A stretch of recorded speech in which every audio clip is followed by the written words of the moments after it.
Hello everyone! Magandang araw! So maaga nga kaming nakalabas ngayon sa school dahil pinauwi si Liam na maaga na mga teacher dahil parang mainit-init yung kanyang katawan. So kagabi pa siya nagreklamo na not feeling well daw siya. Pagising niya kaninang umaga ay okay naman siya mga kabayan. Kaya pinaligo ko siya.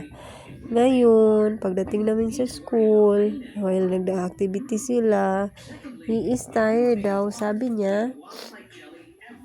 Kaya, ayun, mainit-init na talaga yung kanyang katawan.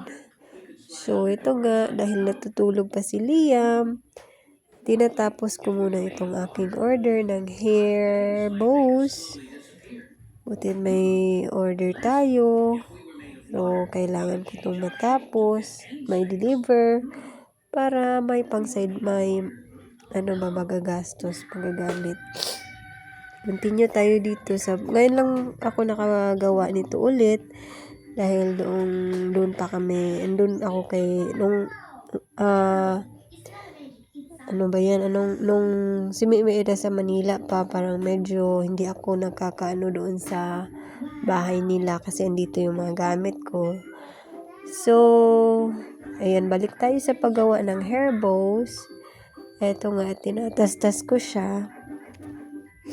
And gagawin ko siyang parang bubble tail. So, keep on watching lang, everyone. Ito, nagtatastas din ako ng partner nung ginawa ko kanina. Everyone, nandito muna kami sa bahay. Tinamaan ng lagnat si Liam. Sakit daw yung ulo niya.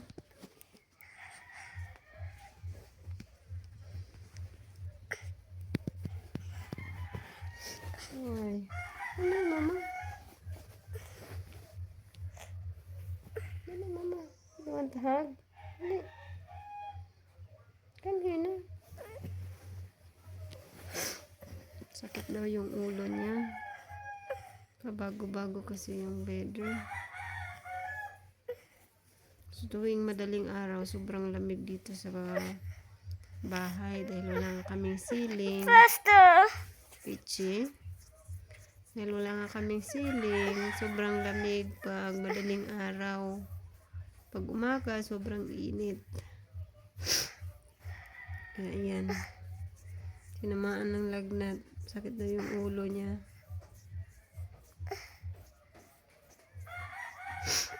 So, andito na naman tayo mga kabayan sa ospital. Kagabi kasi ay nanginginig si Liam sa sa sobrang init niya. Nanginginig kasi siya. So, minabuti kong ipa-check up na siya dahil ito sa tonsils niya. Kasi kumain na naman ito ng matamis. So, ito na nga.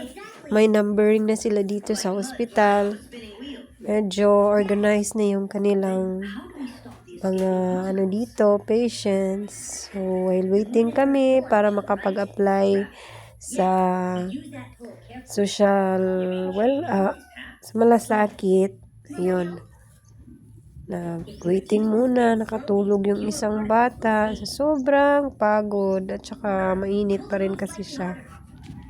So, dinala ko nga rin pala yung result ni Lian. Sinama ko na din siya para maisang lakad na. Ito na nga yung result ng kanyang laboratories.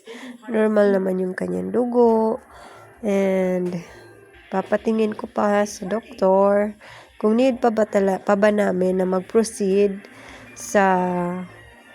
to the echo dahil normal din naman yung kanyang chest, yung x-ray niya, and normal din yung kanyang ECG. So, ayan mga kabayan, yung binigay na gamot kay Liam kahapon. So, ayun, confirm nga yung dahil na naman yung lagnat niya sa tonsillitis. Tinignan ng doktor, na naman yung tonsillitis. Saka ito yung nireseta, amoxiclav.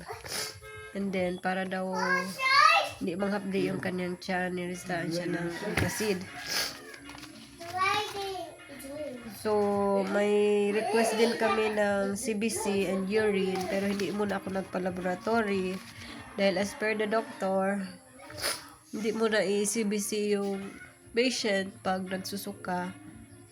Dahil magre-react daw yung counting ng platelet ba. So, yun yung sabi ng doktor.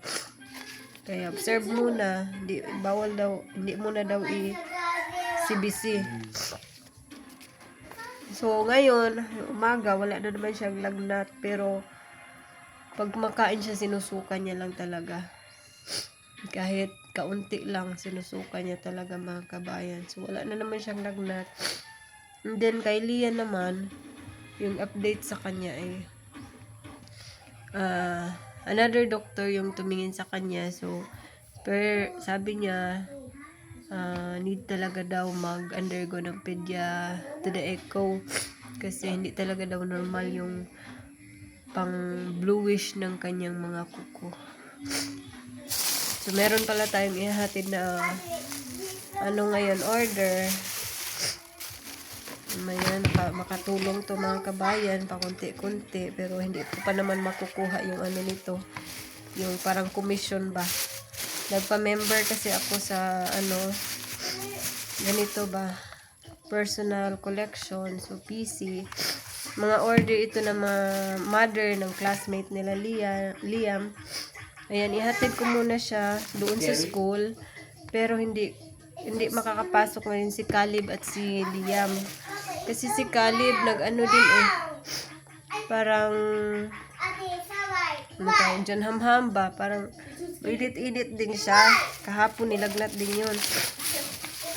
So, uso ngayon yung lagnat ng mga bata dito na naman. So, ayan. Ito, shampoo tsaka conditioner. Ito is cologne, baby cologne. So, ihatid ko muna ito ngayon mga kabayan. Para naman may tong mga order sa akin. Baka may gusto pang mag-order dyan. Yung toothpaste, pambataan, pang-adult. Ayan po. May order tayong bra. Tsaka this one is body lotion. So, ito yung order sa akin ngayon. Atid ko muna siya. Continue tayo mga kabayan. Missing table. So, may order kasi tayo. Ayan yung colors. Black, violet, purple, and pink, white, and red. Kulang pa siya, pero yan muna yung tatapusin ko ngayon. Hoping na matapos siya. Ayan mga kabayan. 3 pairs lang yung nakaya ko today. May tagiya. May Kanina lang. nanay tagiya. Kung pagay nag-usa ka Paris. Kanina lang. Nalagi na order na lagi. 5 pairs na yung aking nagawa. Nag-imo na itong na akong nahuman. Gihatag ni mong Camille. Oo, pero iyag. Awesome lang kayo. Kanina mo ba kay nice ang white mo? Nice ang white. Kanina mo rin Christmas. Red. Mura siyag padung Christmas Nice party. Nice and pink. Nice and ang purple. white. Black. Kanina. I love this. Noon ka na po ikaw mag-model sa inyong eskwelahan. Pero ugma na.